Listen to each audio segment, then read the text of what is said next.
বাক, পানি, পাত, পায়ু, উপস্থ। বাক, এই যে থাপড়ায় কথাটা কইল না, আমি মুখ দিয়ে কথা বলছি।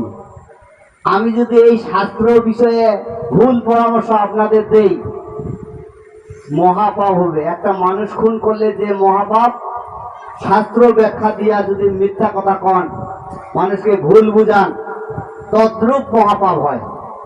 বুঝতে পারছেন? আমি চাই না আমার দ্বারা আপনারা ভুল পথে বিভ্রান্ত হন, পরিচালিত হন।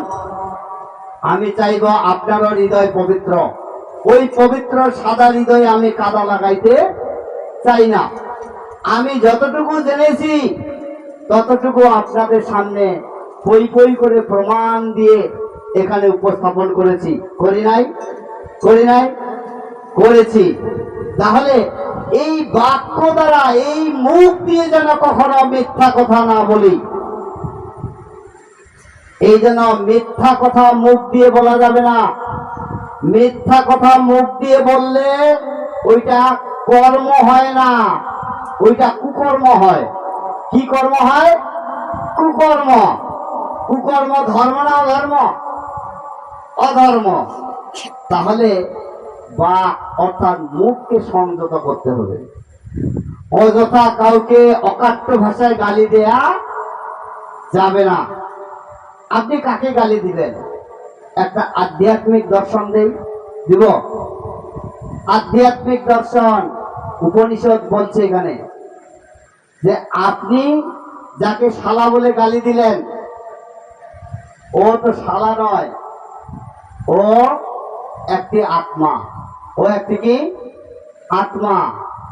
নিজের শরীরের যে কোনো জায়গায় আপনি আঘাত করেন না কেন, ব্যথাটা আপনাকে লাগবে।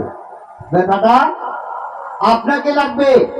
ঠিক তেমনি এই বিশ্ব ব্রহ্মাণ্ডে যত জীব, যত প্রাণী, যত কীট পতঙ্গ রয়েছে, আপনি আমি যাকে আঘাত করি না কেন, সেই পরমাত্মাকে আঘাত করছি।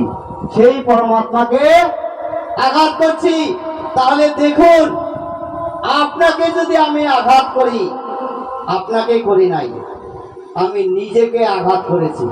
আমি নিজেকে আঘাত করেছি।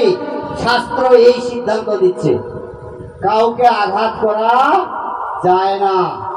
অর্থাৎ এখানে গীতায় বলছে যে জাতস্য হি ধ্রুবম মৃত্যু ধ্রুবম জন্ম মৃতস্য চ তস্মাৎ পরিহার্য রথেন ত্বং সচিত মর্হসি। অর্জুনকে বুঝাইছেন যার জন্ম হয়েছে তার মৃত্যু অবশ্যম্ভাবী, যার মৃত্যু হয়েছে তার জন্ম অবশ্যম্ভাবী। এখন কেউ কেউ মনে মনে চিন্তা করছেন যে শাস্ত্রীজি আপনি হুট করে ওইখানে গেলেন কেন? ফের আপনি জন্ম মৃত্যু কেন গেলেন? এটার সাথে এটার ইস্যু কি? এখানে আত্মার কথা বলা হয়েছে। আত্মার জন্ম মৃত্যু নাই। এই আত্মা, আপনার হৃদয়ে যে আত্মা বসবাস করছে, ওই সুন্দর দাদা হৃদয়েও সেই আত্মাই বসবাস করছে। আপনার যে হৃদয়ে আত্মা আছে, সেই আত্মা একটি আপনার আশেপাশে কুকুর ঘুরে বেড়াচ্ছে, তারও মধ্যে অবস্থান করছে। আপনি কুকুরটাকে আজকে ঢিল দিলেন, কুকুরটাকে দেন নাই, আপনি আত্মাকে দিয়েছেন। তাকে? আত্মাকে।